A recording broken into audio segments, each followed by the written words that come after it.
Welcome to Finding Holiness, where we delve into timeless Torah wisdom, revealing the sacred in everyday moments. Join us on a journey to elevate your spirituality and discover holiness in every aspect of life. I'm your host, Rabbi David Kadosh, and together, let's embark on a path of spiritual exploration. I hope you enjoy this next episode.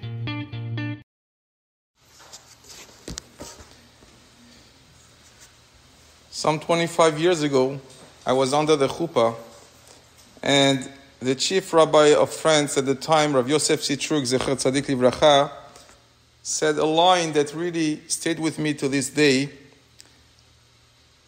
He said that marriage is not about beautiful things, but it is about making things beautiful. We know that for marriage to be successful, it's a whole journey.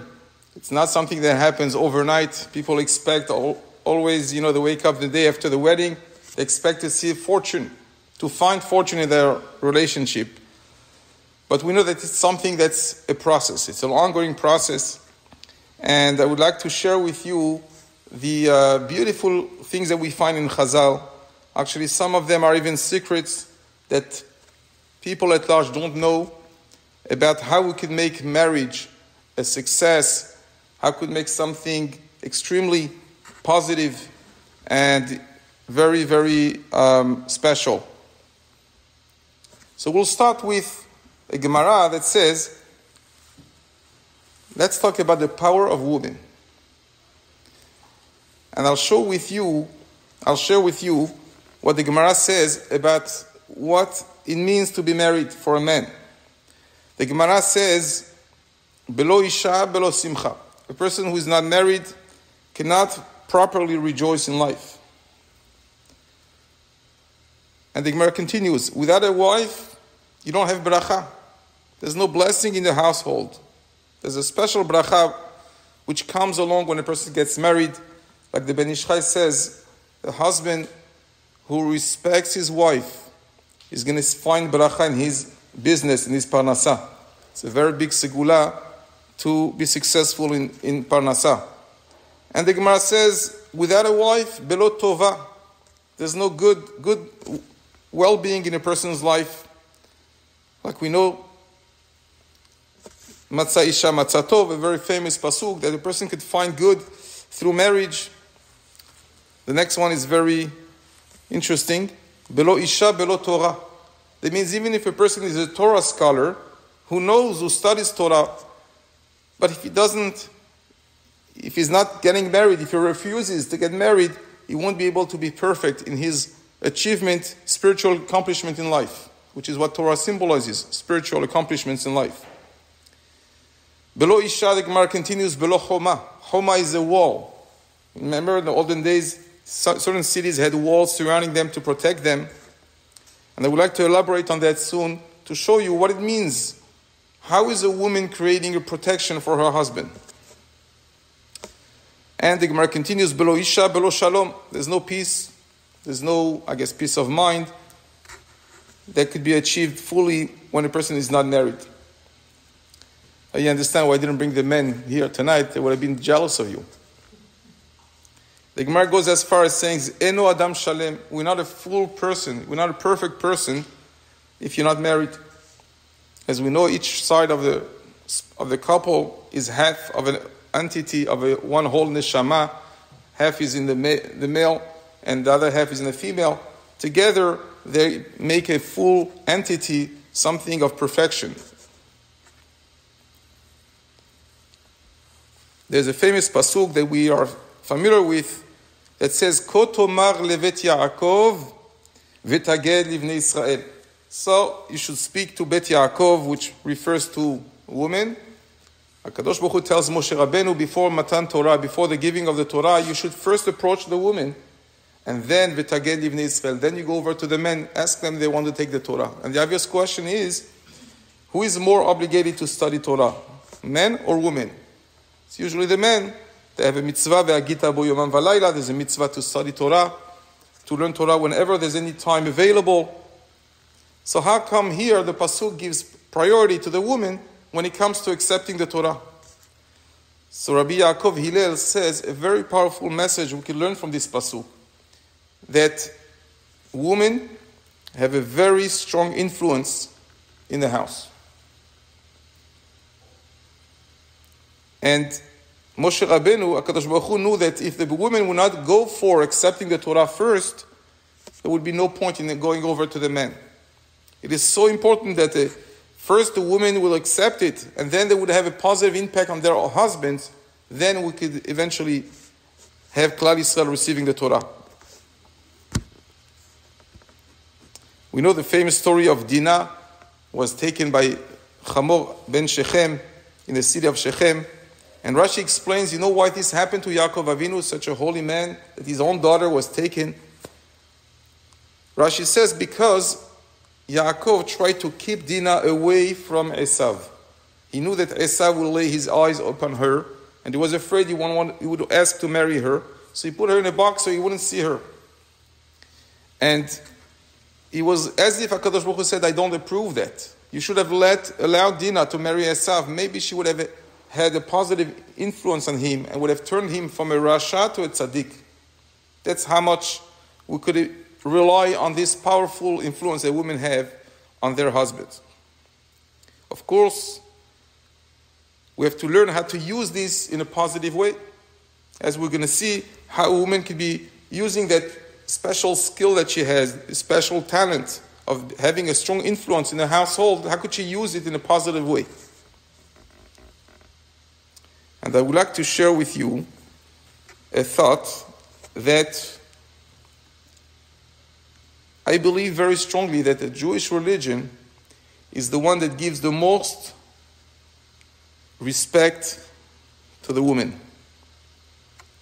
I'll just cite for you a few different lines that Chazal talk about how powerful women are. There's a famous pasuk that Shlomo HaMelech writes, Chochmat Nashim Banata Beta. The wisdom of women is what built her house, her household. V'ivelet, and the foolish one, Beyadeha Te'arsena. The foolish woman could destroy her own house with her own hands. So we find this power that women have. Chochmat Nashim, the wisest of women, if a woman could use her chochmah to be able to run her house, manage her household, her husband and children in the proper way, in the proper path, she has a tremendous reward for that. We know that Chazal highlight the fact that Nashim Tzadkaniyot, they were righteous women in different times in history of the Jewish people.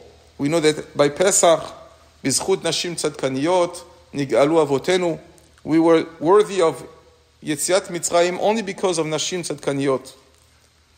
Purim, the same thing.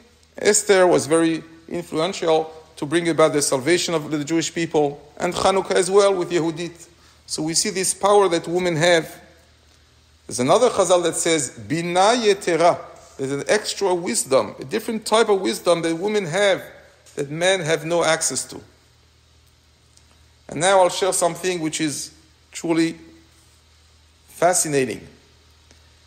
You know, the Chachamim tell us that a child somehow inherits the midot, the character trait of the mother. And Rabbeinu Bechaye explains that. He says it's like wine. When you have wine, aged wine, it takes this taste of the barrel in which it sits. Chazal tell us the same thing happens with a child and the mother. Because the child spends 9 months in the womb of his mother, he somehow gets imbued from the character trait of the mother much more than the ones of the father.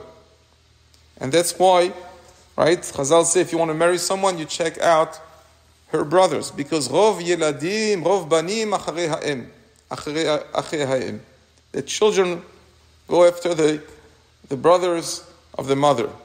I think you're safe. You're in good shoes.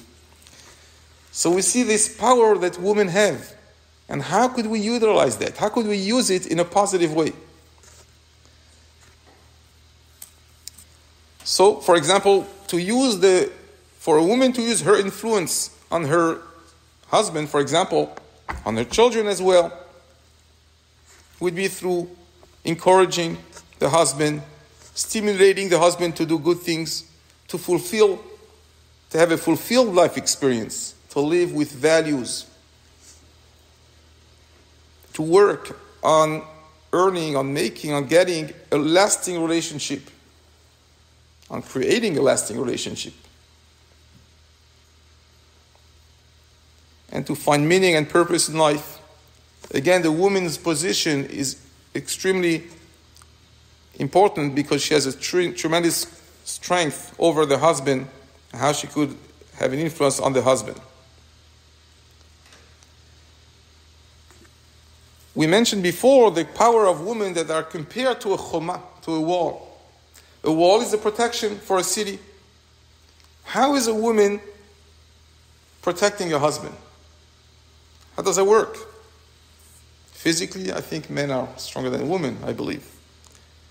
In matter of fact, I read something unbelievable in the Ben Ish Chai just yesterday, about the fact, if you ever wondered, why is it that when men carry a heavy load, they put it where? On their shoulders. Whereas women, when they carry a load, it's on their head. So the Ben Ish Chai says, why is that so? Because a man's skull is made out of two parts, and he can't handle the weight of a load. Whereas a woman's skull is made out of one piece. Why, says the Ben Ish Chai? Because a woman has to go through the labor and childbirth, and if her skull was made out of two parts, would have been injured or something would have happened to her. So that shows why women always carry over the head. Their head is much stronger in a way. But that's not what I mean by choma. How is a woman supposed to create a kind of protection for the husband?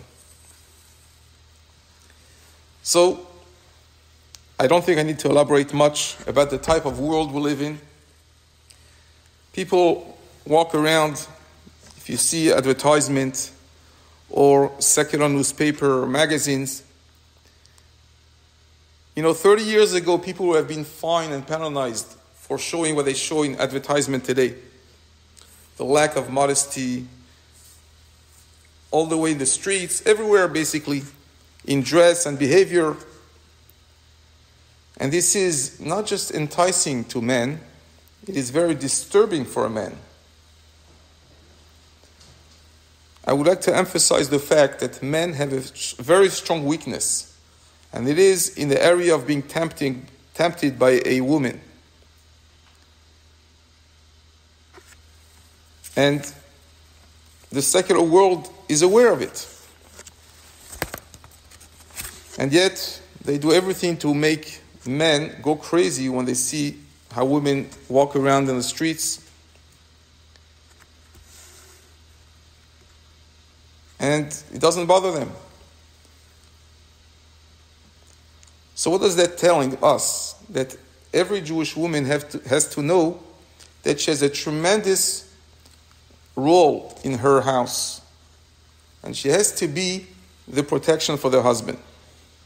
The husband has to be able to tell his wife, anything I could expect out of a woman, I'm getting through you.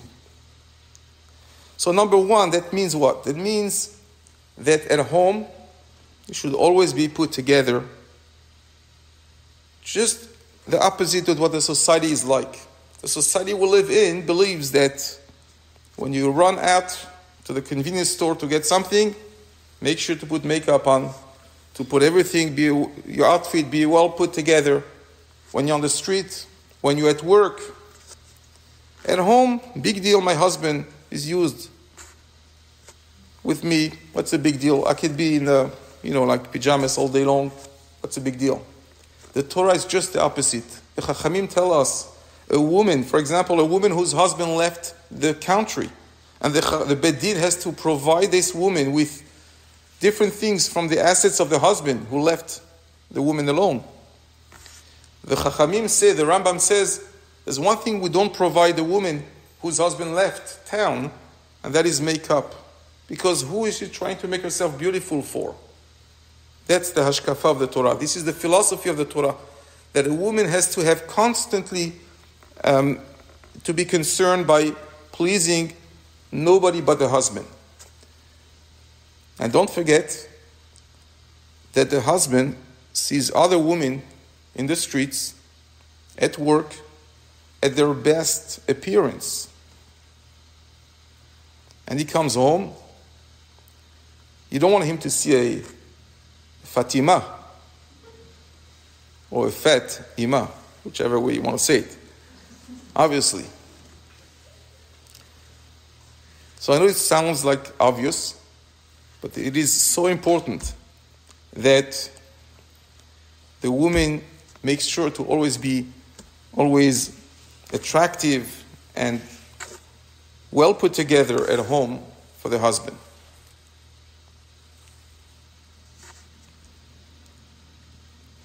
There is actually a beautiful mitzvah in the Torah where the Torah says, "Velo taturu acharei levavchem ve'acharei einechem." You should not look after different sites. You should keep your eyes basically from whatever is not appropriate. Could you imagine if a man is careful about this mitzvah, not to look or enjoy the sight of other women, and he only has eyes for his wife? Could you imagine the amount of love he's going to show his wife? What he's going to feel about how special his wife is?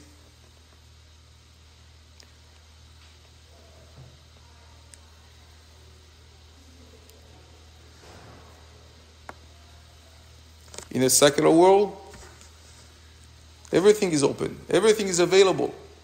Movies, mixed swimming. So I would like to ask the woman, don't you realize how sensitive a man is? Why would you allow your husband to watch certain movies or to go for mixed swimming if you want him to have his appreciation for you? Why don't you take this mitzvah and embrace it? This beautiful mitzvah. Again, I'm not saying it's easy, especially for a man. It's a very difficult mitzvah for a man. Imagine what the street is presenting to us. Every year it becomes worse and worse. It's a very difficult mitzvah, but the reward is unbelievable. There's a story of a man who was sitting on the bus, traveling to see the Baba Sali, alav shalom. And across from him came a woman who was not dressed properly, and she sat right across from him. He got up and he switched seats. Again, another woman came and did the same thing. She sat right across from him. Again, he gets up and he goes to the back of the bus. At some point, he was sitting in the back of the bus, and he looks down, and he notices that there are wires sticking out of the seat underneath him. And right away he calls the driver, and there was a state of alert. This was like a bomb was supposed to be detonated on the bus, and sure enough, they were able to basically evacuate the whole bus and save their lives on time. When this person enters the room of the Baba Sali gets up for him, and he tells him, you don't understand, with the mitzvah that you did to overcome your natural temptation by getting up and not sitting across that woman, you created a special malach. Each time you got up, you created a special malach. Two malachim are the ones, those two malachim are the ones who came to save you and the life of everybody else on the bus. Because of this special mitzvah that you did, again, this is, I would say, a woman has to always encourage the husband to do the right things in life and to do what's appropriate and to keep away from what's not appropriate. There's a story of a man who came home one day. I'm not even sure if I should say the story. Basically, he demanded of his wife if she could go for permanent makeup. I guess some men do that. I don't know. What happened? Why is he so concerned that his wife should have permanent makeup? Please forgive me. I just want to share with you the story for the sake of understanding the weakness that men have naturally. And why and how a married Jewish woman should be aware of it and sensitive to the needs of the husband and work in any possible way to serve as the choma, as the protection for the husband. I'll say the story the way I heard it. This man, I hope he didn't tell his wife that story. What happened was he found that the outline of his secretary's lips was better drawn than his wife's. Naturally, you would say how disgusting this is. And I am for it. If that's your reaction, I'm for it. But I look at it from a different angle. And I'm saying over here, we see how weak men are in this whole area of a temptation a man could get from his wife, from a woman, and how much a woman, a nashim tzadkaniyot, a special Jewish woman, has to be aware of it to be able to protect the husband. Imagine if a person could set a goal. Anyone here who's married, imagine you set your goal, as we know that marriage is a journey, it's a whole process, it's a lifetime journey. It's a process that takes a lifetime. But if it goes in the right direction, the bond, the communication, everything gets stronger and better. Imagine you would set to yourself the goal that one day your husband would come to you and say, no woman in the world could possibly give me what you could offer me. That means in every aspect, in every area in life. The way in your appearance, the way you care for children, the way you run the house, the type of company you are for me when I sit down and talk to you. I know this sounds like fiction, but it is not. It could be happening one day that a woman feels that the husband truly means what he's saying, that he finds in his wife the world, in such a way that no other woman could ever provide him with. For all the bond that was created between the husband and wife, and all the good things that they share together, so no woman in the world could ever challenge this man because he's so happy with his wife. And this is why we'll talk about this when we get to the subject of taharat hamishpacha. We have to be very careful not to be influenced by a certain morale in the Christian world where it is believed that a woman is a negative creature, is evil, because it's all about temptation, about pleasure. We'll get to discuss also what's the aspect of Torah about pleasure. Is it a positive thing or not? We'll get to that. But just to show you how much we could use marriage to build up a relationship where a man feels like he gained the world by marrying this woman, and eventually be able to share that with his wife.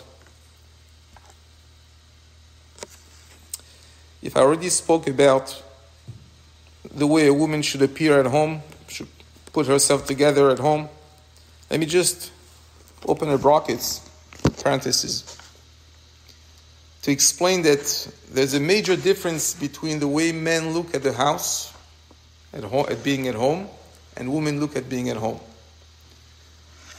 A woman comes home from work. What's the first thing she would do? Wash dishes, clean, cook, do laundry, care for the kids. She doesn't stop. Because for a woman, the house is like a second job. She may have a job outside the house, but the house is also part of her jobs. A man, how many times a woman goes to the man after work and she asks him to do something, he's just not in the mood for it. You know why?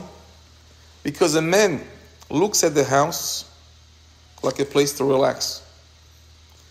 David HaMelech says, Yetze Adam lefa'olo ve'la'avodato adi arev. Work for men is outside the house. Come to the house, it's to relax. That's why a lot of women have a hard time understanding that sometimes they want the husband to pitch in and help a little bit, and he's not in the mood for it.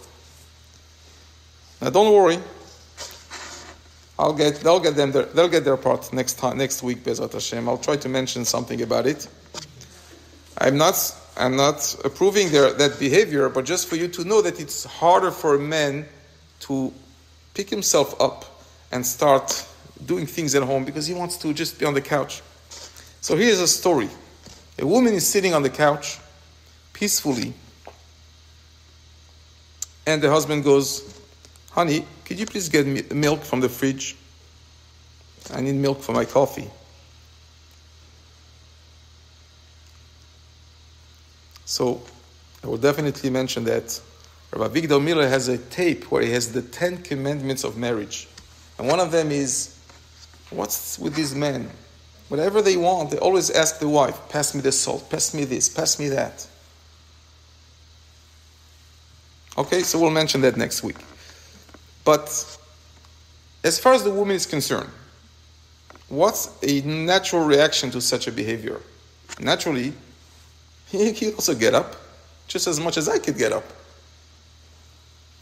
That's one way to look at it. The other way is, you get up, you get it for him, and you realize that your husband will just cherish you for whatever you do for him. You feel like this is another opportunity for me to find favor in his eyes, to make myself loved and appreciated by him.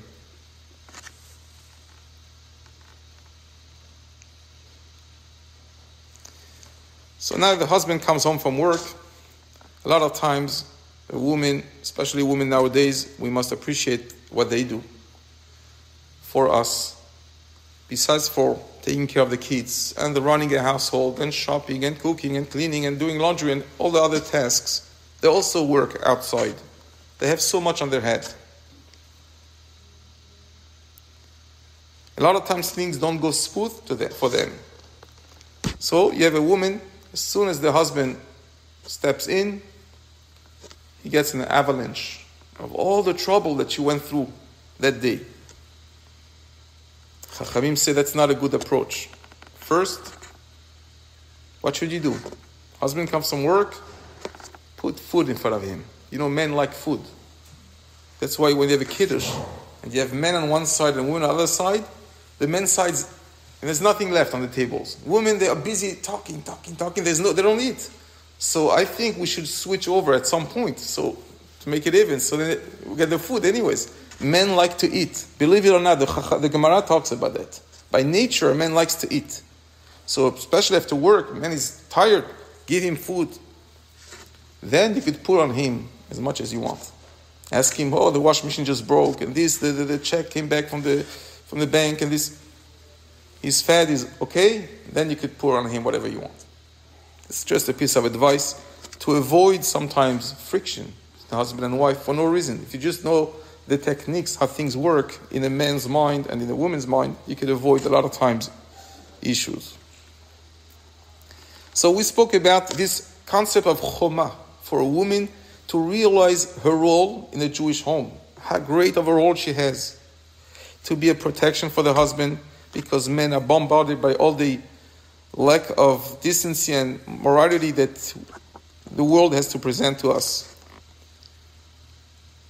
And I would like to mention there's other ways how a woman could please the husband. Sometimes it could be done in a passive way. A few weeks ago, my wife went to visit someone in the Shiva house who lost her father. Interestingly enough, this woman related to my wife that her father was a very romantic person. And his wife allowed him to be that way. She felt that that's what he liked, and she let herself go, let go of herself. She let herself being carried away by his whatever spirit of romance, whatever he understood in that. So we have to know that it is a woman's responsibility to be always there for the husband. Now don't get me wrong. I'm going to get to talk to the men as well about the very big problem that we have in this world, that people are waiting for instant pleasure, and especially men, because men are very physical, not like women, very communication skills and everything. Men is just physical. So men have to be put in place also. But in the meantime, what I would like to say, to some degree, a woman has the responsibility to make herself available, to make her husband happy with her, and not just reject. Sometimes you're not in the mood.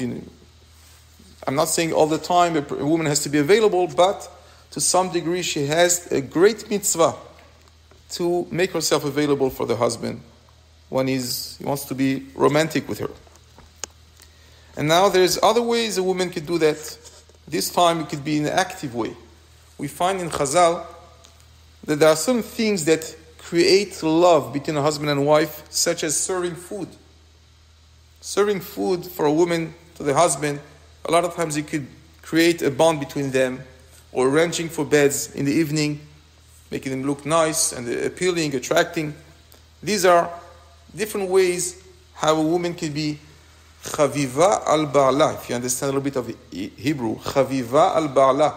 She's going to be beloved by the husband. And for example, the Gemara talks about a woman who was very wealthy, and when she got married, she brought with her all kind of help, nannies into the house, to the extent that she's really can relax all day long sitting on the couch doing nothing, because she actually provided for the help that she's supposed to provide for the husband by bringing these people, this crew, into the house. Nevertheless, the Chachamim say she should always do those little things to serve food personally to the husband, not let the waitress do it. Arrange for the beds, just to show chavivu, to create that special bond with the husband, so to increase the love between them.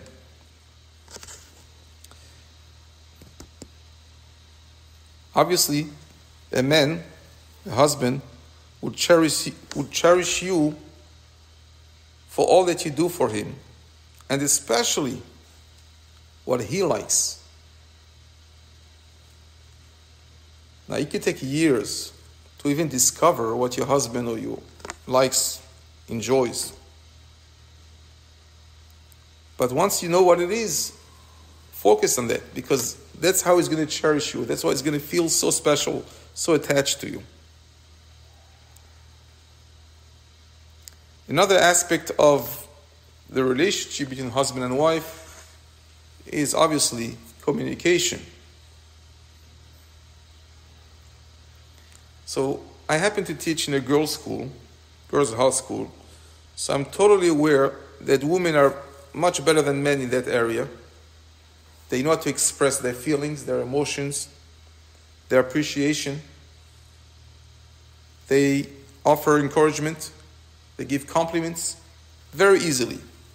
Men are very, very reserved in that sense. They don't express their feelings so much. So when I train a chatan to his wedding, one of the areas that we discussed is to learn how to develop that skill of learning how to talk, how to express your feelings. If your wife did something nice to you, don't keep it to yourself. Give her a compliment. Say something.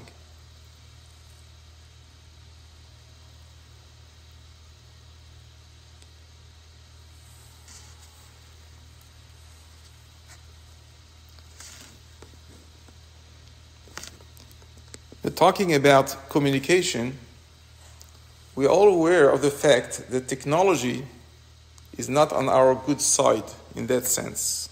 What do I mean by that? Imagine you're sitting peacefully on the couch with your husband, having a great talk, just rewinding everything that happened that day, finally getting to feel a little bit more relaxed. And all you need is a ring or even a buzz of your cell phone, and everything is gone. The whole flow of the beautiful, pleasant conversation is all down the drain. It could be a phone call, it could be an email, A lot of people have a hard time disconnecting from work because they get all the emails coming down in the comfort of their own home. So lately I went to tag office and I discovered that they had a brilliant idea. They had a phone that has just talk and text, an expensive one, like $400 worth, a very good quality one. I think it's made in Europe somewhere. And they explained to me that a lot of businessmen, they use a regular Apple phone or whatever iPhone during the day, and then when they get home, somehow they switch the service. They only hold on to the talk and text phone, so this way they don't have to constantly, respond to the emails, return emails from work. When you're home, you're home. In the olden days, that's what you used to be. You would come home at 5 p.m., there was nothing. Some people even have phones in their homes. It was just, for those of you who remember the blackout that we had a few years ago, it was the best ever. There was no light in the house. But for the first time, we were able to pull out some of the games that we never take out and play with the kids. Who had ever time for that? Everybody runs in and out. There's no time to be together. So sometimes the technology could disturb very much the communication. You have to use chokhmah, wisdom, chokhmat nashim, to see how to work around it. So what happens when things in the marriage don't go so great? So there was a great chacham, Rav Avraham Pam, Rabbi David Pam's father, Zatzal, who once explained, why we have something called wedding pictures or albums? Because sometimes in a marriage, not everything goes very, very peaceful. There are bumps somewhere, somehow on the way. And you need to sit down and open your wedding picture album to remind you of the good times that you went through with your husband, so as to just get over it. Today, there's no need for albums. You have it on your phone, probably. Right? You probably have your children's wedding also. Everything's there. Just a link, you open it, everything's there. So you don't even have to run to the closet. You have it on you. So, what do we do when things don't go so easily? Of course, you have chokhmat nashim, use your wisdom to find the right time to bring it up to your husband, and also the right way to bring it up. One thing that never works is criticism. So they say, if your husband says something that really hurt your feelings, instead of turning to him and say, you said so and so, and you hurt me, you turn the attention to you. I got hurt from what you said. It's less attacking the person. Because once you attack somebody, there's a natural mechanism of defensive, to be on the defensive. So he's going to find excuses instead of apology, right? So anyways, these are a few examples. A very special Chachamim say that sometimes there's a misunderstanding between husband and wife, and the wife knows that she's right. Matter of fact, women are always right, correct? That's what they say. But nevertheless, for the sake of shalom bayit, what's the most important? To bring shalom. Even if you know you're right and he's wrong, if you have the strength to get up and say, I'm sorry. One word. It takes a lot of strength sometimes. Definitely, it's true. Not easy. But sometimes with one word, you could avoid a whole, series of machloket and disagreements, one after the other, one leading to the next. And a lot of times when there's a machloket, there's a argument in the house, it could start out of nothing, very little things, and then it builds up. The tension goes higher and higher. What for? If you know how to stop that early on, when it's still at a low level, maybe to say sorry, maybe to be ma'avir al midotav, to give in to the other one. Just for the sake of peace. A lot of times they could save lives. But one thing is sure, if things don't go well in your marriage, don't keep it to yourself. Some people, they don't have the courage to bring it up, so they choke it into themselves. And it's not good because it escalates. This is one thing, and the next day something else, and then until you blow up. It's like a pressure cooker, right? The more you push it down, then eventually it blows up.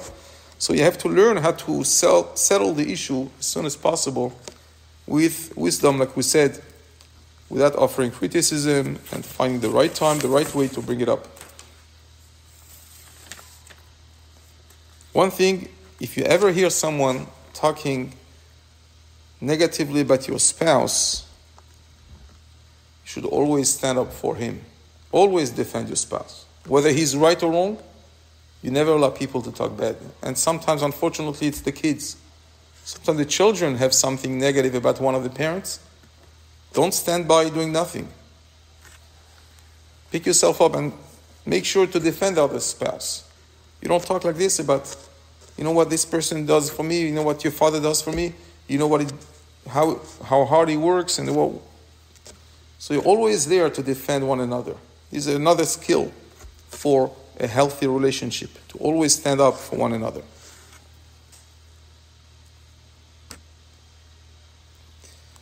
Now I would like to talk about pleasure.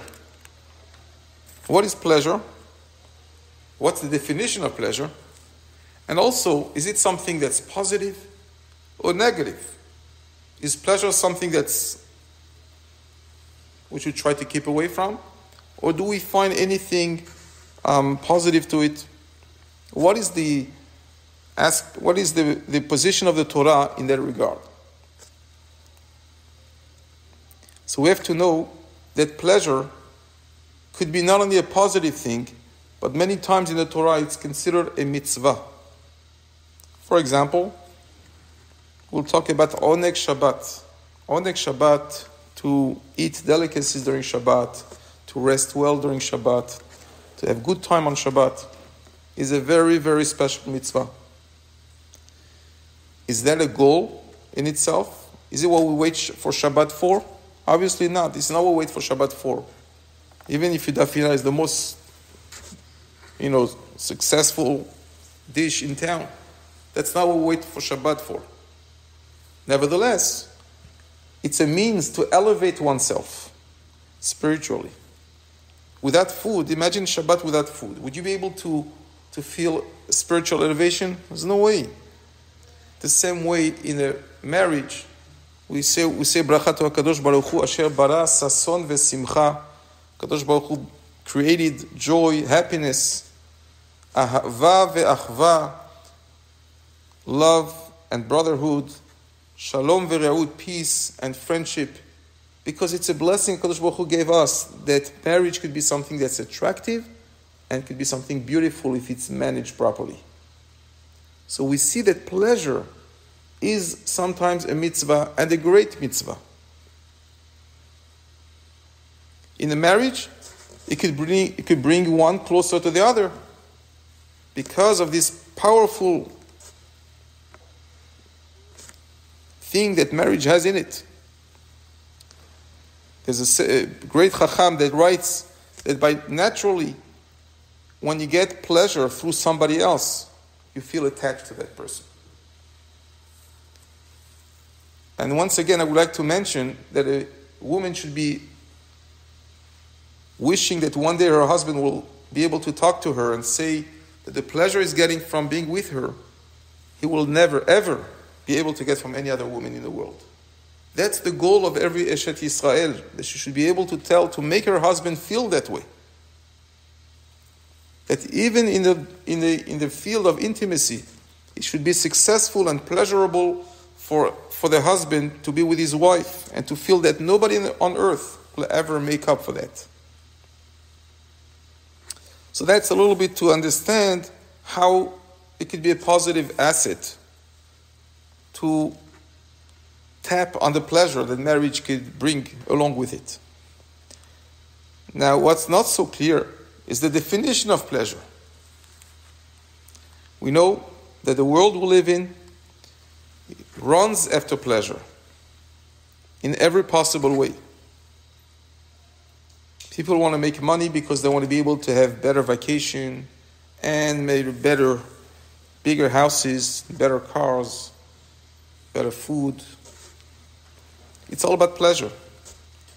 So there was a great Chacham, Rav Dessler, who explained that pleasure is not like what people think. It's not about the sensation one gets from that moment, but rather it is subject to the amount of effort that one makes in order to get to it. Let's take an example. You have children sometimes who cry to their parents, Mommy, I want this, I want that. So one time you want an electric something, the next day is an electric scooter, then he gets a little older, he wants maybe a car. And some parents are well-to-do, just no problem, stop crying, I'll buy it for you. So the kid, what does the kid do? He gets it, after a few days, stops looking at it. Gets used to it, big deal.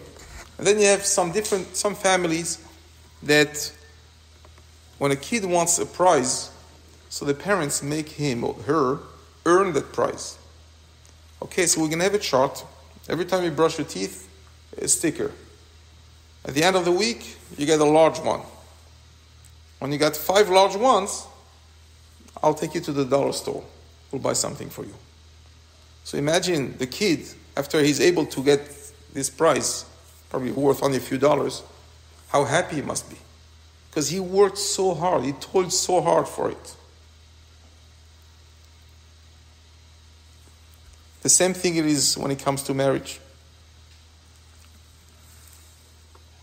Real pleasure is when you make the effort to get to it. When you have to wait for it. And finally you get it. That's when you really feel to enjoy so much more.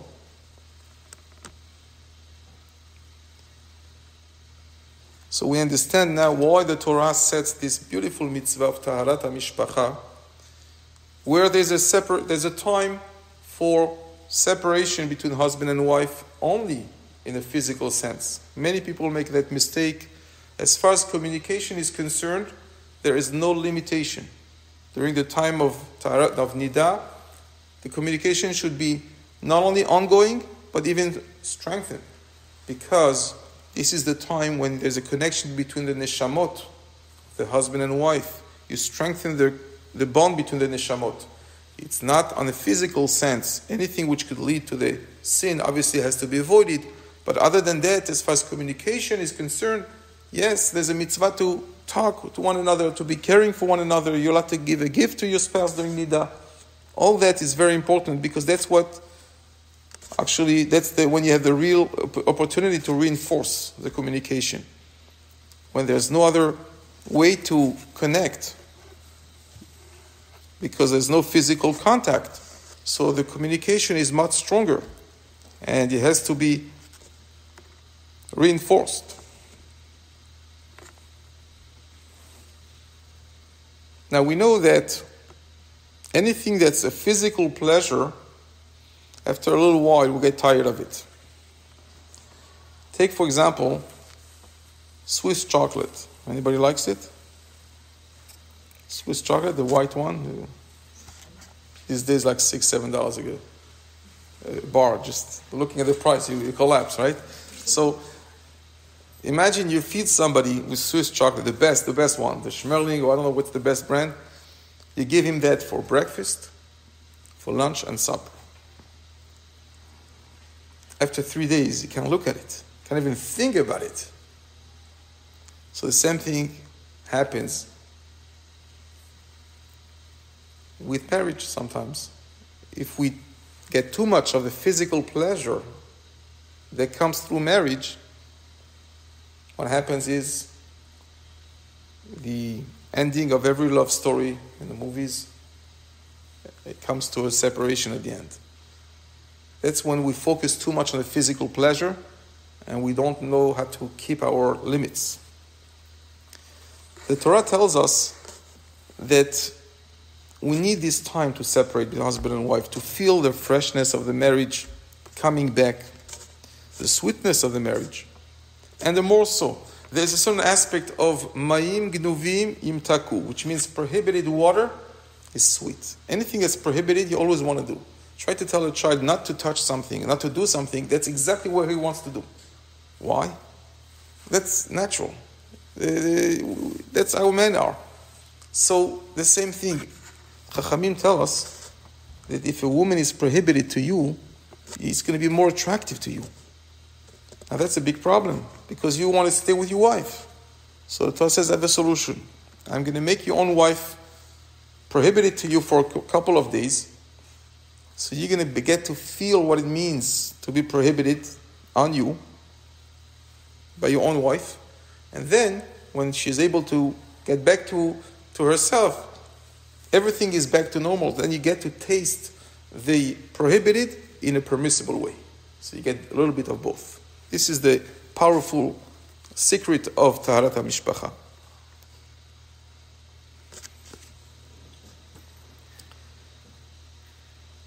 To the extent that the Gemara says, a very interesting case, in the Gemara there was a man who was suspected that he may have done something with a woman, a married woman, and when he left the house, the husband was coming home and he saw this man leaving his house. He didn't know what this man did or didn't do with his wife.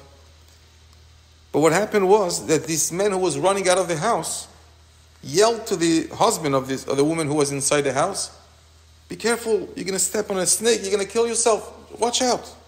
So basically that man who was suspected saved the life of the real husband.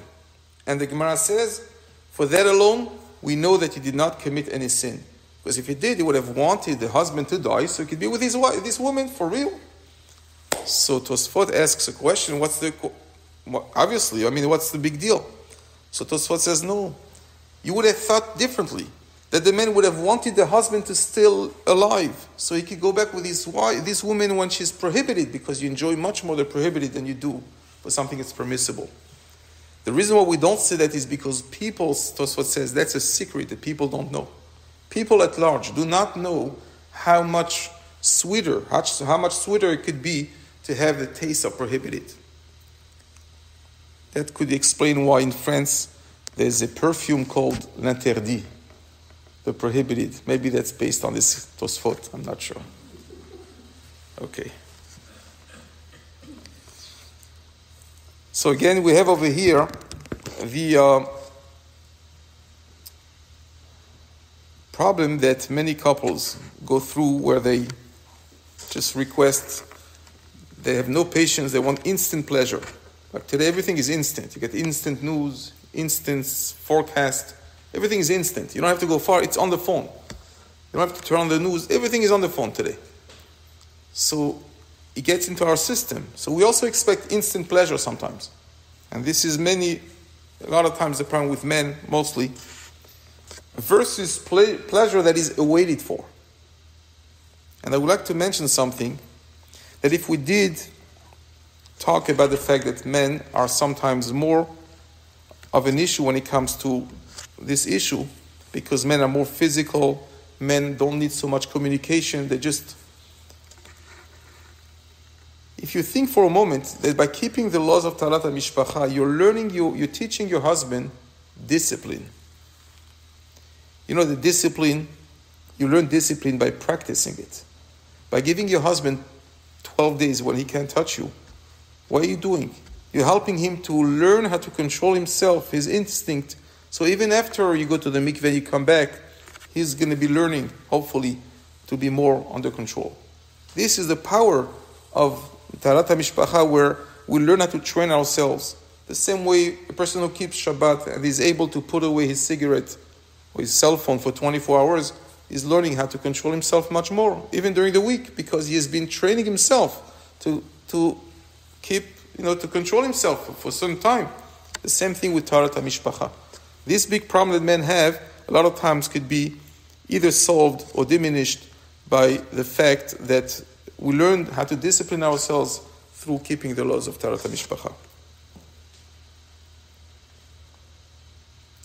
I just want to mention that before we spoke about the fact that a woman has a shi'bud. I'm not sure how to say that in English. Shi'bud is when you are committed to somebody. The Chazal tell us that a woman cannot possibly prohibit her body to the husband because she has a shiur. She's committed. As soon as she gets married, she's committed to provide the husband with what he wants from her, intimacy. And she cannot take this away. Not only that, the Gemara says, if I'm not mistaken, we see that to a man, it is much more difficult to keep the intimacy, to block the intimacy than it is for a woman. Because for a man, it's much more of a need rather than a want, something that you wish, that you desire. It's more a need than a desire. So just to give a little bit of chizuk in that area to show how much responsibility a married woman has to be a best protection she could be for the husband. And all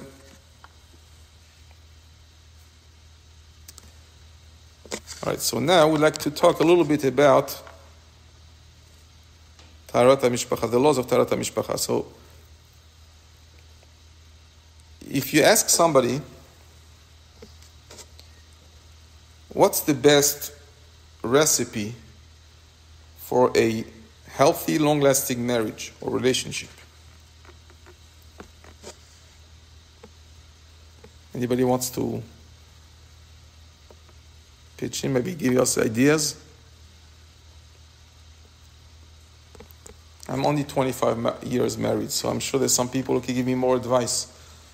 People who lasted longer than me.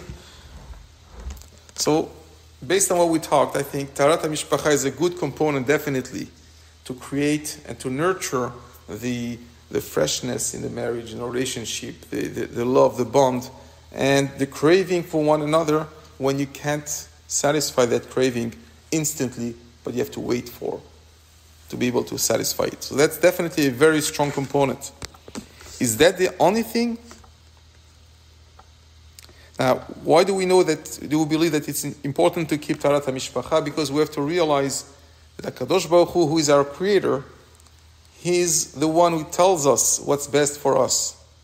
The same way if you buy a phone and you don't know how to use it, you're going to look for the instruction from the manufacturer. You're not going to take it from a different brand because it's not going to work for your phone. The same way when we are trying to deal with our own selves, we have to realize that HaKadosh Baruch Hu created us, who knows our nature, the nature He imbued in us, knows what's best for us, and why taharat hamishpacha is so important for us. But there's a very important component, other than taharat hamishpacha, for marriage to work. Can anybody think of? What else do you need for a good, solid relationship, pleasant relationship?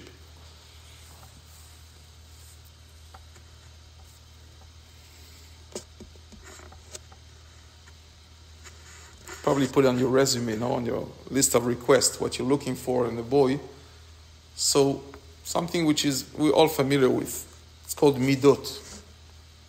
Midot, personal character traits. This famous concept that a man is born to work on his midot, to work on himself, to perfect himself. You're not born perfect. I think there's a pasuk that says a person is born pere adam, like a wild person. I think anybody who has little children, they see that sometimes. So it's not that the kid is bad. He's born just like that, and you got to raise him and educate him and discipline him to teach him what is right, what is wrong in life. Who could say that he's perfect in his midot, in her midot? Anybody here? I know I can't, but what about you? Anybody? So we know that this is an ongoing process.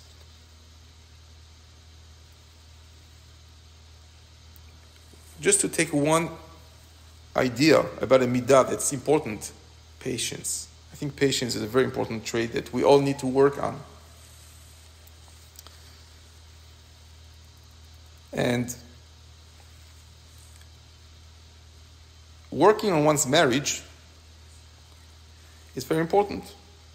But you have sometimes couples where one side, of course, going through a hard time, and one side is willing to work on it and to take whatever therapy needs to do and whatever shiurim she has to go attend for the marriage to go better. The problem is the other side is not willing to go through the process. No result, that's it. I'm done with it. So before you get married, I told the girls at Tiferes, believe it or not, make sure that the boy you're going to meet understands that marriage is a whole process, it's a journey. You don't expect to find fortune the first morning after you wake up, the day after the wedding. You have to work on it. Not only that, you have to be willing to do whatever it may take. When you'll go across, you'll see bumps on the way. You know that this is normal and that you're going to have to get help. You have to make sure that the other side is willing to go for that. That's a very important midah, to be patient and to understand that the person is not perfect and certainly not a new relationship. It's not something easy to build. And you need sometimes to get help, to get, assistance, to get advice. But you have to be willing for that. You have to understand that you need midot. You need somebody who has good midot, somebody who understands that it's the duty of every Jew to learn how to work on yourself. You're never perfect, and nobody is ever perfect. As long as you set that as a goal for you in life, that we have to constantly work on becoming better and better and better. That means every day we have to try to be more caring, more giving, more gentle to our loved ones. It has to be an ongoing process of work, not something that comes natural. It has to be something, to be always smiling to one another, to be kind to one another, to show trust, to make yourself trustworthy for your partner. You know how difficult this is? To prove yourself that you're a trustworthy person, that the other person can rely on you for anything that may ever happen. You're always there for her, always there for him. So those are a few examples of midot and how crucial and important it is for both sides, both partners to have and to be willing to work on. So that's for a little bit an introduction to the two important components for a marriage to be successful are taharat, hamishpacha on one hand, but at the same time midot as well, that both sides should be willing to work and to constantly learn how to make themselves more perfect. And we're not angels, we do make mistakes, and if you ever do make mistakes, maybe not you, but anybody ever, be honest enough to admit it and to ask for forgiveness. Nothing is going to happen if you ever say sorry to your husband, to your wife. Just one word, sometimes one word could save tremendous destruction in a relationship. Okay, so now we're going to talk about a little bit of halachot of taharat hamishpacha. The first thing I need to say about that is that it is a subject which is not well known worldwide, even by religious people, for the very simple reason that we don't talk about it in the family. On the Shabbat table, you don't talk about these things with your kids, or at least I hope so. And, there was a woman who came crying to a rabbi, the rabbi that I took that course from. And she said, she comes from a city called Meknes in Morocco. And she said, before I got married, my mother hardly mentioned to me there's something called mikveh. That's all she heard about from her mother. So when we get to know, not to know the laws properly, when things stay blurry and not clear to us, there is a risk, because sometimes we could be lenient when we shouldn't be, and sometimes, and we'll talk about that, and it's not a good thing to be machmir, to prohibit yourself when you don't have to. The Rav that gives this class openly says in the Shiur, you could wake him up 24/6, any time during the night. Why? He says, because the job of a Rav is to be matir, to allow the couple to get together again, not to prohibit it. They would have to find any possible way to make you permissible. And what if at 3 a.m, the couple wakes up and they have a she'elah, they don't know what the halacha is? In order to give them the right, the opportunity to be together again, if they wish to do so, the Rav has to be there for them, to be able to possibly give them a heter. Now, there is a false modesty, which we all understand, where it becomes kind of difficult for a woman to bring a she'elah to a Rav. And we have to know that this is the wrong approach. Why? Because the laws of taharat hamishpacha cannot be managed alone. Although it's done in the privacy of one's own home, but when it comes to questions and we need to know the answer, whether it's allowed or not, has to be done. A person has to be able to find the answer.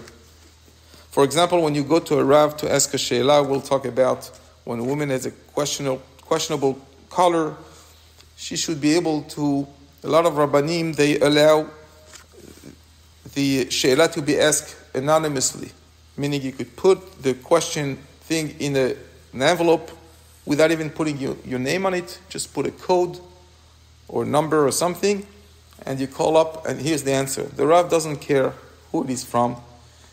In any case, it's a technical procedure for the Rav. He sees sometimes dozens and dozens of the same she'elot every day, and he's there to help.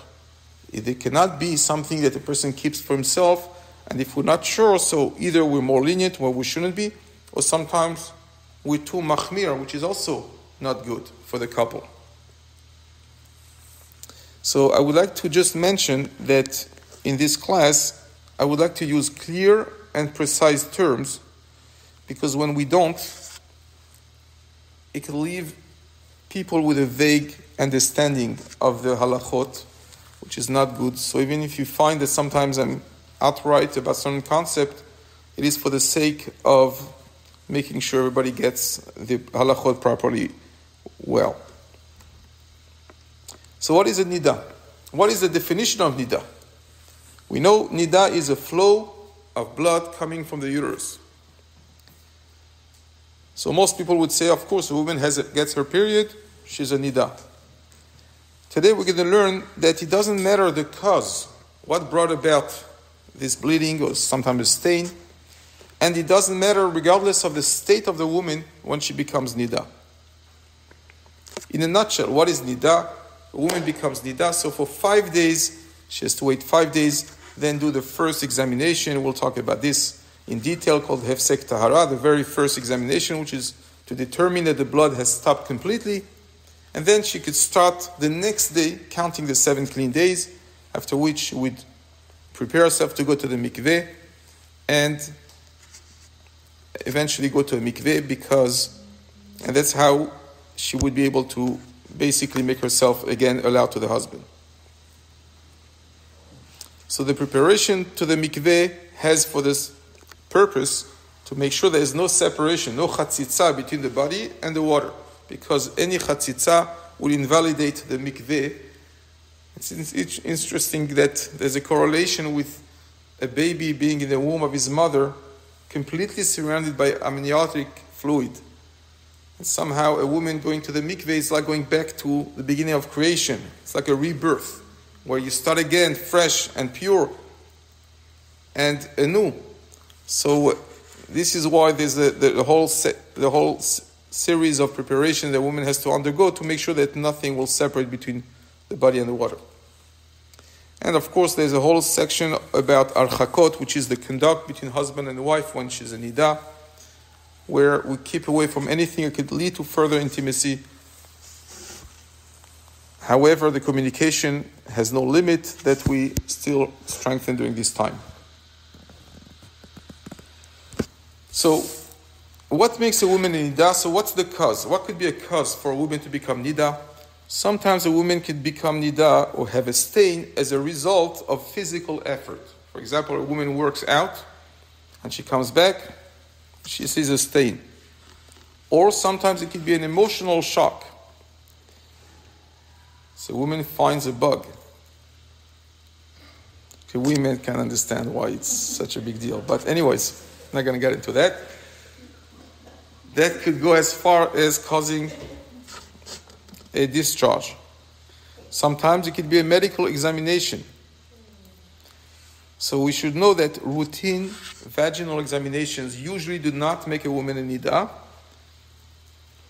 as long as you have no reason to suspect it, and a woman should not even ask the doctor if he saw any blood. She shouldn't make a bedika. There's a time when you should not make a bedika. And the only time there's a problem is if blood is actually found, then you ask a sheila. There are certain examinations that do make a woman nida, but that's quite rare. Now, contraception, a woman is on the pill, could very easily get a stain if she misses the pill even by once, or she takes it late. Besides for being also less of a protection, hormonal protection, if she doesn't take it every single day at the same time, it could also cause nida. And there's something called, so these days we all have phones. You can always set a phone, an alarm to remind you if you're on the pill, to make sure not to miss any at the right time. And there's something called IUD, which is intrauterine device. Obviously, that's inserted in the uterus. So that's a foreign body that the body tries to expel because it wants to reject it. So a lot of times it creates bleeding. So those two are common in creating staining, possibly. Now we have to realize that the doctor and the Rav are two separate fields. Each one has his own field, and although we do ask doctors some kind of information if a woman goes through an examination or whatever, but the bottom line is the Rav has to decide what's the status of the woman, not the doctor. So that's about what could cause a woman to become nida. What about the state of the woman when she became a nida? Does it matter? So the halakha is that it doesn't matter. Even a pregnant woman who is not expected to have a period could be sometimes staining. A nursing woman could also be sometimes staining. And now, a post-menopause woman could also have unexpectedly a stain, which makes her nida just like any other woman. So that's very important, because you have sometimes people who do tshuva late in their lives, and they don't realize that if they never went to the mikveh since the last time they were nida, they stay nida for life.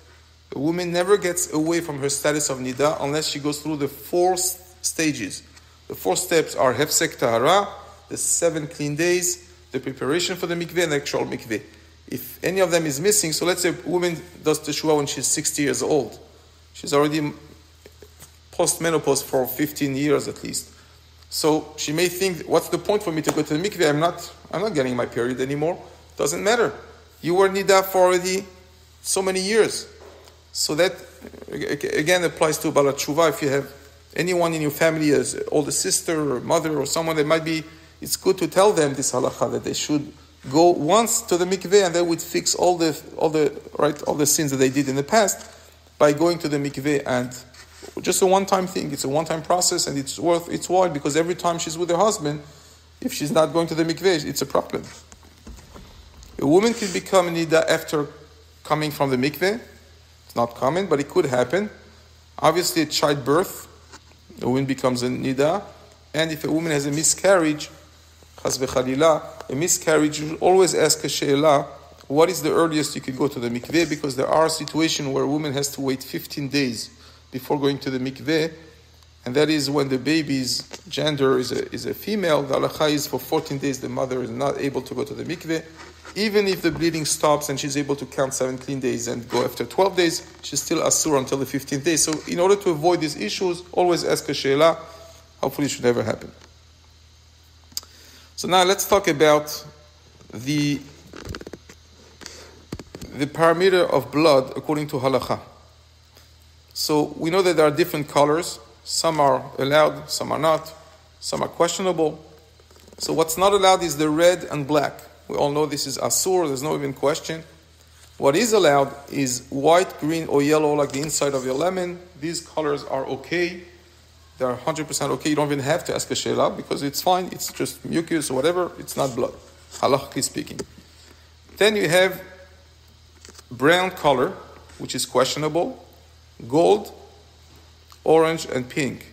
So those colors you need to ask a she'ela, as do not paskin on your own, because many times It happens both ways. A woman could be looking at something and say, oh, this is red, that's it, I'm done. Not always that's the case.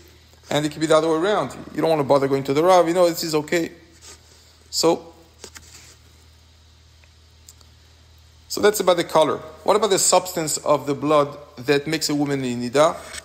It doesn't matter if it's like mucus or like coagulated. Either way, it makes a woman in nida if it ever comes out. And now we'd like to talk about the amount. Does it matter the amount of the dam or not? So here there is room for confusion. And I would like to be very clear that we're going to talk about different situations. The first one is when there's a bedika. Bedika means an internal examination inside the vaginal canal. In that case, any amount of blood that is found on the cloth makes a woman a nida. As tiny, as small as the point of a pin, that also makes a woman a nida. This is why when you go to ask a sheila, sometimes the Rav will pull out one of these things over here. It's called the magnifying glass, which is supposed to enlarge the actual dot, the stain, whatever may be on the cloth, by either 10 times more or more. And these are purchased by jewelers. They're supposed to keep the color exact, like that's what's being used for diamonds to determine the quality of diamonds, etc. So this is used because sometimes the speck on the bedika cloth is very, very small, and you can't even tell the color until you look through that glass. So that's basically why this is being used sometimes. Now, a person could have sometimes, after relations, something coming out. And this could be a problem also, where the quantity is not an issue. It would be a problem even if it's a tiny speck. However, there is no need to check or perform a bedika after relations, because a woman has what we call cheskat taharat. She's assumed to be okay. Don't look for problems. It's not at all advisable to look. If a person is too stressed, a woman is too stressed, she's naturally curious, she's going to look no matter what. She could put on sunglasses so she won't be able to tell the color. And this way, you don't have to look. Now, there's something called hargasha. Hargasha means a sensation. A woman could have a sensation which triggers some discharge. So there's 3 types of sensation. Most of them are pretty rare, not common at all these days. But we still need to know what they are all about. So one of them is when you feel the uterus has opened, which is very rare. That means the cervix itself opening. You could have sometimes a bodily tremble. So a story, a woman was once on a taxi in Eretz Israel, and the kid jumped out of the blues right in front of the taxi. So the driver slammed the brakes, and fortunately enough, the kid was saved. Nothing happened to the kid. Nevertheless, the woman felt a kind of trembling or shaking her whole body, and she felt something coming out, and she was actually, this is an example of a sensation that could happen to a woman as a bodily tremble, right? That's one of the... And finally, the third one is an oozing of moisture inside the vaginal canal. Not a wet sensation on the outside of the body, but inside. That also is rare, but it could happen. Now, what happens when a woman has one of those 3 sensations? She should right away make a bedika, because those sensations, they basically announce that something may be happening at the time, so she should make a bedika to see if anything is found, anything of a bad color, and then ask a sheila after that. A woman who has a urine tract infection, who finds blood after urine, for Sfardim it's okay. For Ashkenazim you have to ask a sheila how to deal with it, whether it's a nida or not. Now, you could also have a woman who finds blood on the toilet paper after wiping. What's the halakha? Is she nida? She's not nida? So there are 3 rules. The first one is never look. Never look. The second one is, if you did look, do not make a bedika. Can only make it worse. Because if the paper, let's say the Rav looks at the paper and says, she's not good. So making a bedika, even if the bedika comes out clean, it's not going to change anything. The other way around. If the toilet paper was kosher and she made a bdika, she found something on the cloth, that could make her nida. So bdika is for sure to keep away from. And the third thing is keep the tissue, let it dry, and ask a shelah if need be. Because you could call the Rav, and the Rav would tell you, I need to see the color that's on the paper. And once again, I know there's some kind of reserve. It's you bring this to Rav, especially if he has a long beard. You bring this toilet paper. So you have to know that for a Rav, it's a technical approach. It's a procedure. He does that to help people, and person cannot manage the halachot of nida. And again, we have a responsibility towards our spouse not to make ourselves nida when we're not supposed to be. So it's always best to ask a Rav who is, qualified for this kind of she'elot. Okay, now there is another area, what we call ktamim, stains. And here we're going to be much more lenient than in the case of a bedika cloth. So first let's determine what's understood by the concept of stains. A stain is something which is discovered on the underwear or bedding or on the body, and the person was unaware that she discharged that stain, and obviously there was no hargasha, so no indication that it came out of her. She finds it something, might be from her, but we're not sure. So here there's 3 conditions to be asur. If you don't have all 3 conditions, you're good. Number 1, if the stain is less than the size of a dime, on the notes that I have, it says a penny, but in Canada there's no more penny. Maybe if you go to the States. So I said a dime. It's about 19 millimeters. So anything smaller than 19 millimeters, 100% okay. Why? Because that's deeper. To understand it's deep. Okay, so anything smaller is good. Another thing, any blood found on the colored underwear is okay, which is why a woman after mikveh should specifically change to colored underwear throughout the whole time that she's okay, to avoid the issue of staining. And this way she could be allowed even if there's a stain.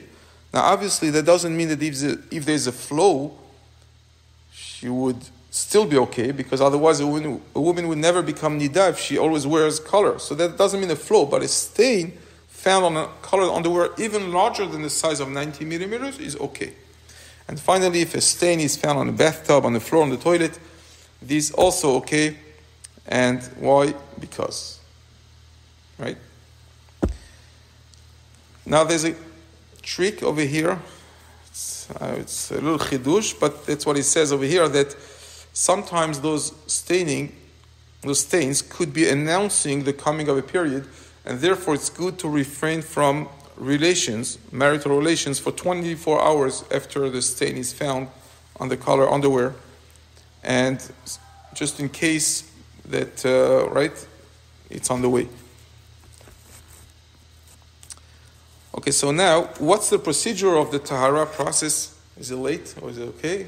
Anybody has to go home? I don't want to cause shalom bayit problems because I'm here to help with shalom bayit, not to disrupt.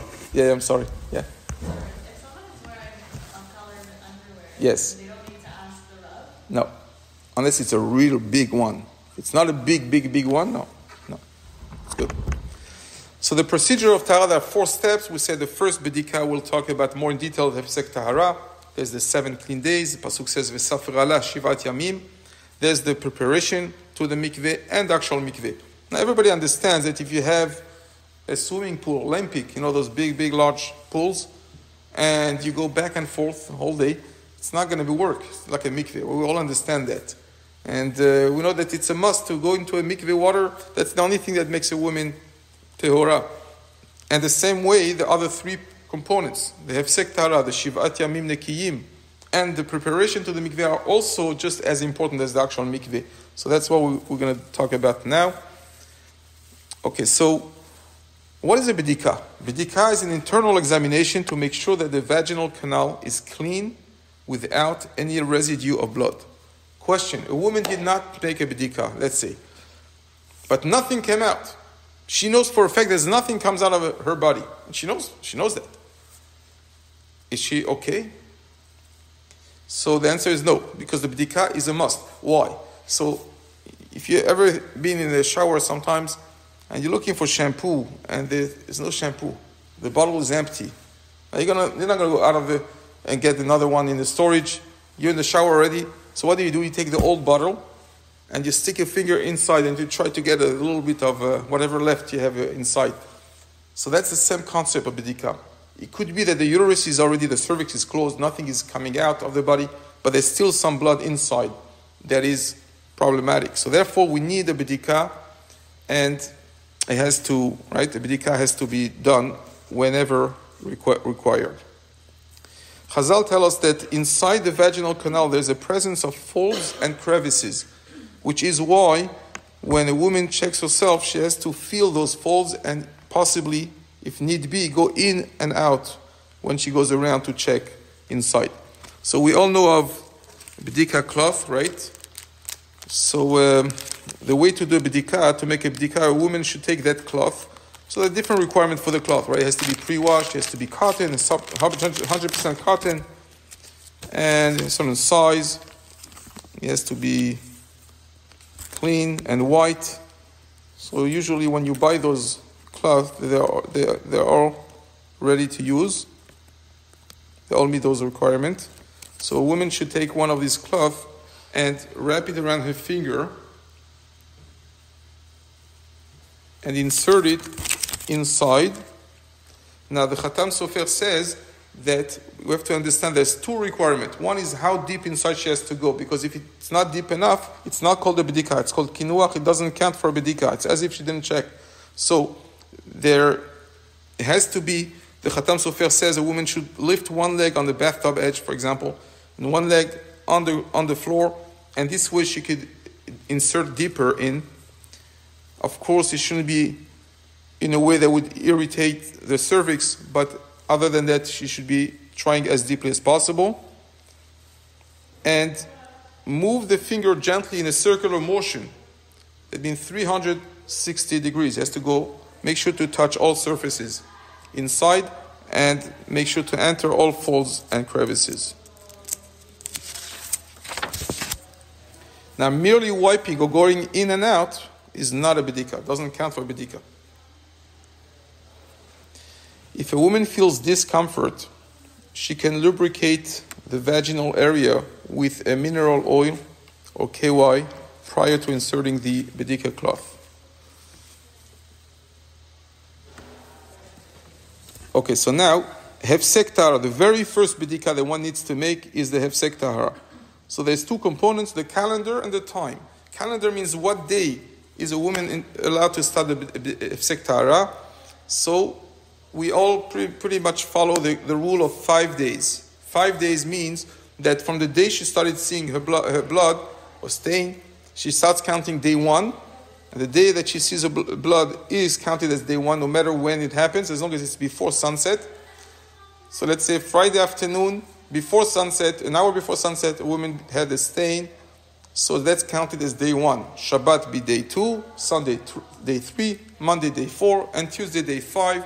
On day 5, on Tuesday, if her bleeding has stopped, obviously, she's ready for the hefsek tahara, and she could have the very first bedika when? Before sunset. It has to be before sunset. All the halachot of taharat, hamishpacha, of nida, we go with sunset and sunrise. So here it has to be done before sunset.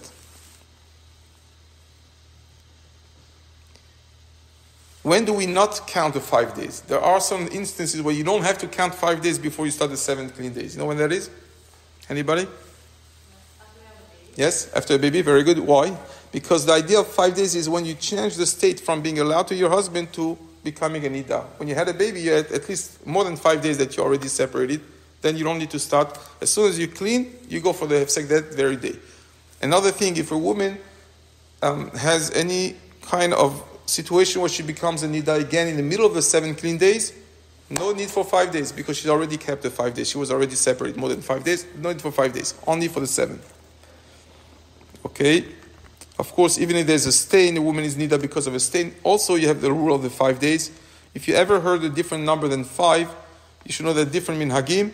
Some keep on in 4, some keep 6, 7, but the most common is 5, and it's certainly not very practical to go with the lower numbers because anyways, in most cases, a woman is not even clean and ready for hefsek any earlier than that. Okay. So now, before a woman does hefsek tahara, there's two things there's one thing she has to do beforehand and one thing afterwards. So before the b'dika, she should wash the vagina internally with warm water and soap.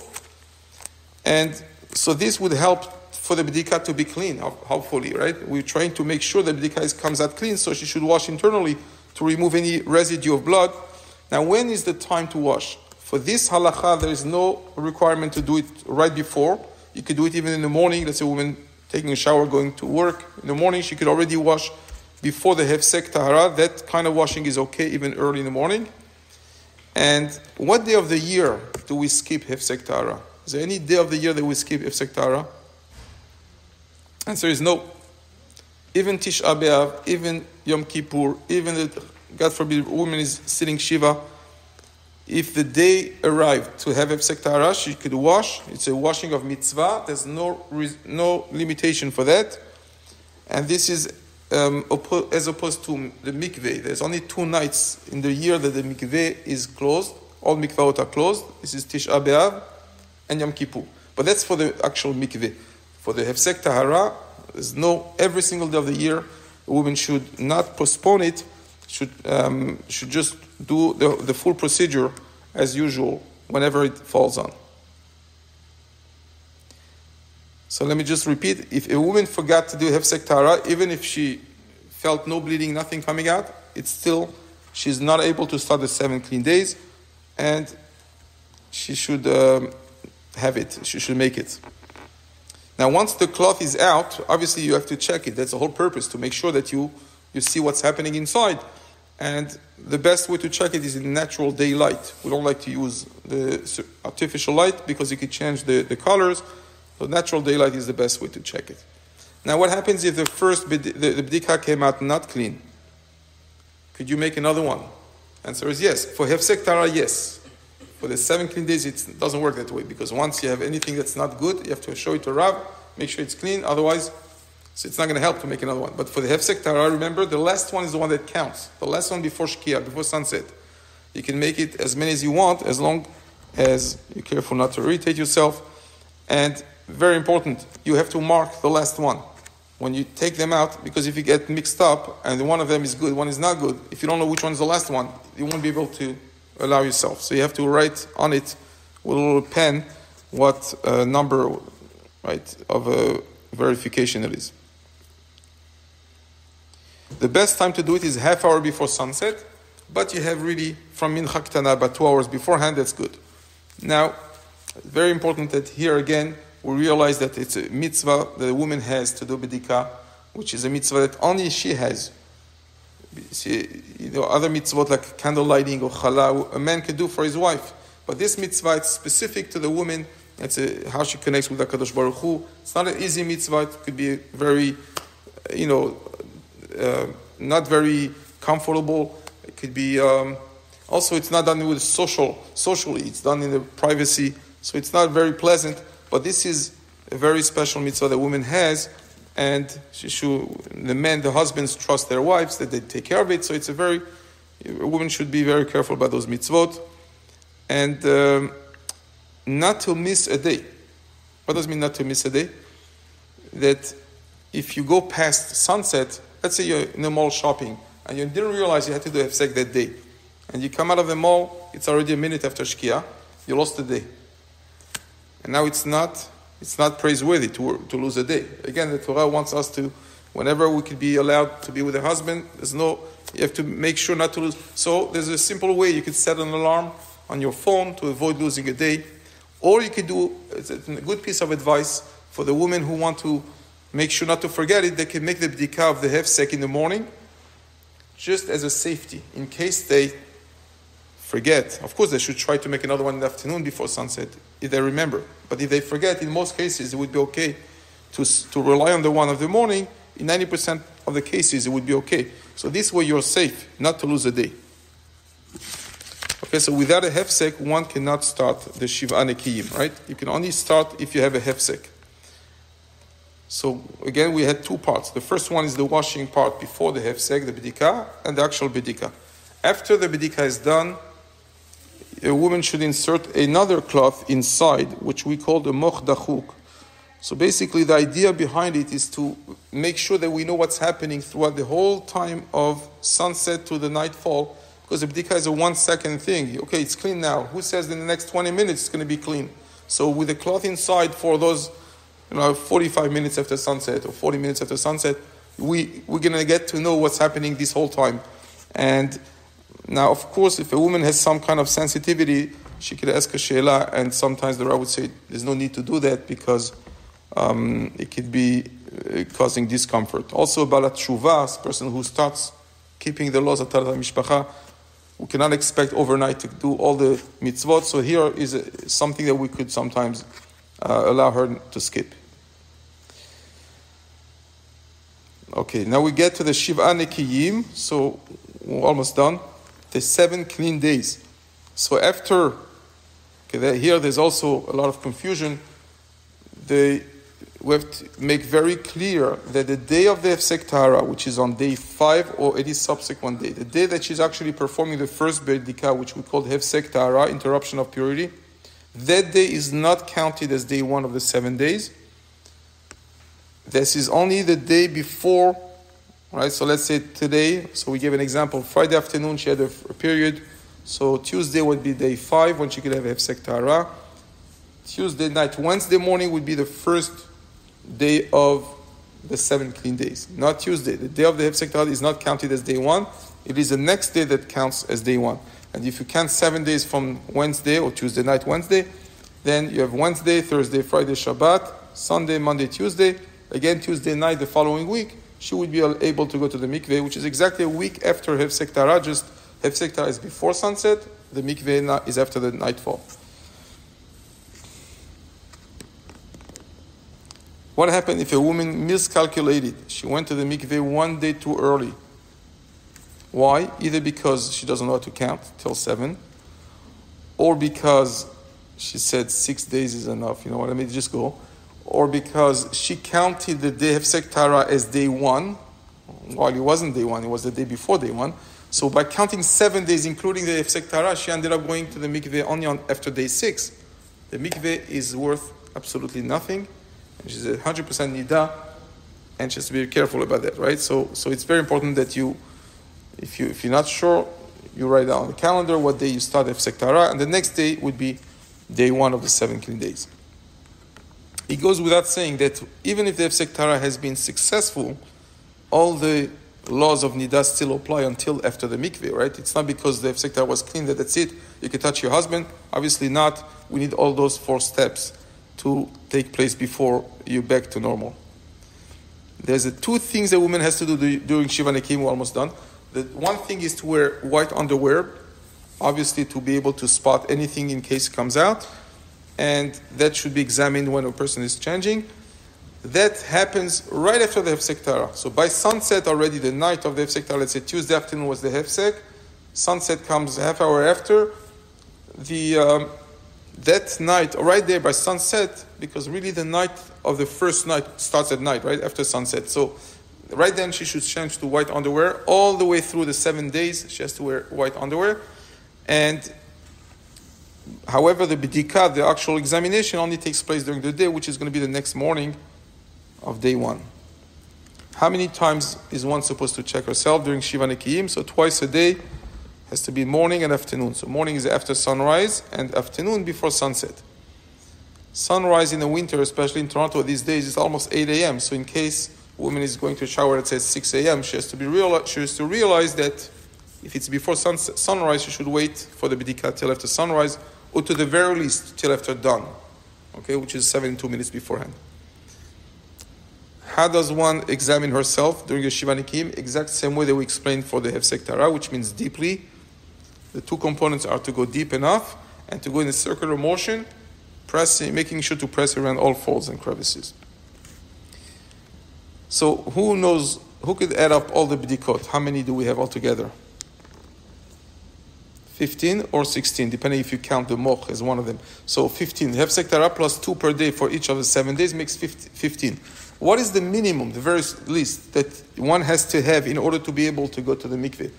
Because sometimes you forget, right? It could very be 1 and 7. Besides for the hefsek. Hefsek, day 1 and day 7. This is the very least without which you can't go to the mikveh. Now, as a piece of advice, sometimes a woman can have some kind of sensitivity and the Rav would say, okay, you don't have to make all the b'dikot, make just hefsek, 1 and 7. If you ever get this heter, try to add one more in the middle. Because if you ever forget day 7, when you didn't do anything from 2 to 5 to 6, if you forget 7, you have to add another 7 days. But if you did anything between 1 and 7, and you forget day 7, you only have to add 1 day. I can't explain it now, but just for you to know, if you do 1 and 7, just do it in the morning, and if you forget day 7, you're in big trouble. Okay, husband may not open the door to you tonight, that night. Okay, you may have to sleep on the streets. Okay. Now, by the way, I'm going to tell the men also, it's so important that men also learn the halachot of taharat hamishpacha, and shouldn't think, okay, all I care about is when my wife comes back from the mikveh. I don't care. It's a woman thing. I don't need to know. Because a lot of times, if there's a she'elah, let's say the night of the mikveh, there's a halacha, there's a staining, and the Rav says, no, I'm sorry. So a man who doesn't know the halachot is going to say, come on, crazy. It's too much, come on. But so instead of getting some comfort from the husband, she gets she gets it on the head. So on the other hand, someone who learns halachot, who shares with his wife, who learns how to manage, and sometimes he has to call his wife to remind her to do the hefsek before sunset, and maybe he can help with the kids. So it's run together as a unit, as a couple, not just as a single person. It's much easier to do it that way. It's very important that men also learn these halachot.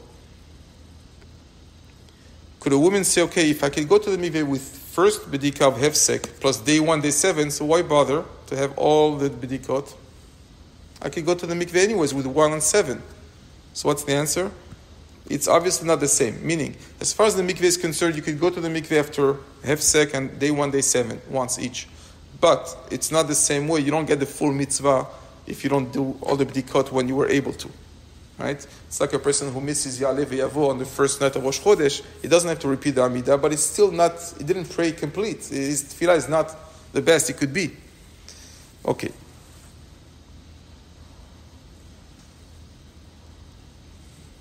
What happens if a woman finds blood in the middle of the Shiva Nekiyim? Boom.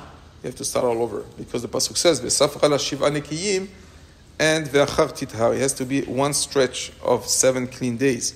Now, like we mentioned, in that case, she doesn't have to count as 5 days, but she must have a new hefsek tahara, because whatever she did in the past is no longer counting. So, in order to start against Shiva Nekiyim, she would have to do a hefsek tahara on the very day that she finds herself nida in the middle of the Shiva Nekiyim, and the next day would be day 1 of the 7 days.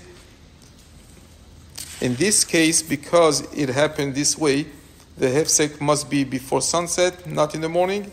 And for Sfardim, she must use the moch, no matter what. In this case, where she's counting, she's doing the hefsek on the very day she had her discharge happening to her. It wasn't the 5th day, it was the very day she had the discharge, so the halacha is more stringent on that. One thing, what happens when a woman has a she'elah to bring to a Rav? So it's good to bring it within 2 days or so, because the colors could change sometimes with the air, pollution, I don't know exactly what. So it's best to bring it within 2 days. Doesn't have to be within 2 hours. It could be within 2 days, not more if possible. The main thing is a woman should continue doing b'dikot. Past, even if there's a she'elah, don't stop doing b'dikot. Continue doing b'dikot as if nothing happened. Now, if the she'elah is good, fine. If it's not good, so let's say Wednesday morning there was a question on the b'dikah cloth to bring to the Rav, but you're not going to the Rav until Thursday afternoon. So once the afternoon, keep on making a new b'dikah as if nothing happened. Thursday morning, another one. When you go to the Rav Thursday afternoon, if he says that Wednesday morning wasn't good, so then we're going to count the Wednesday afternoon bidika as a new hefsek tahara. Even though in her mind she didn't know that, she thought she was just continuing to count. But if she's going to stop making bidika until she goes to the Rav the next day, she's going to lose another day. So again, we try to avoid that. So in any case, if ever there's a question, keep doing the bidikot as usual. And of course, mark on the cloth which day it's from, the morning or evening, etc.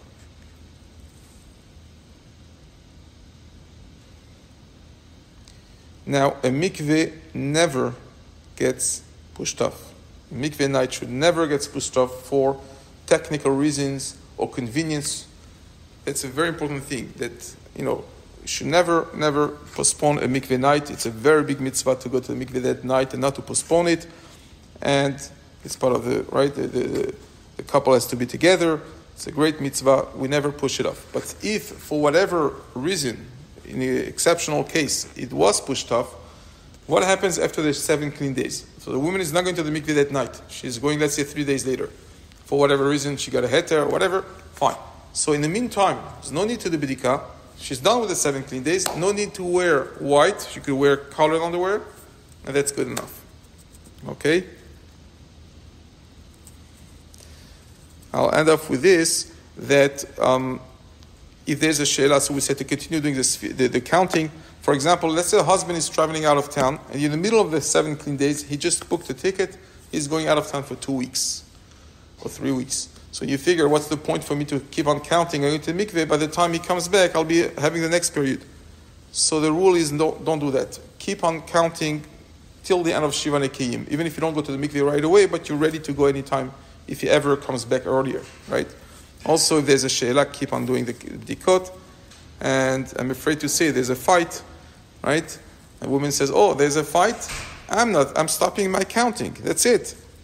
So you have to know the Zohar says that it's very, very not good. Women should never refrain from going to the mikveh as a weapon against the husband for whatever reason, because the Zohar says goremet kamaraot ba'olam. It's not good. So anyways, so this is about Shiva Nekiyim, and I wish you all a great week, a lot of atzlacha, and thank you very much for your patience. I know it was long.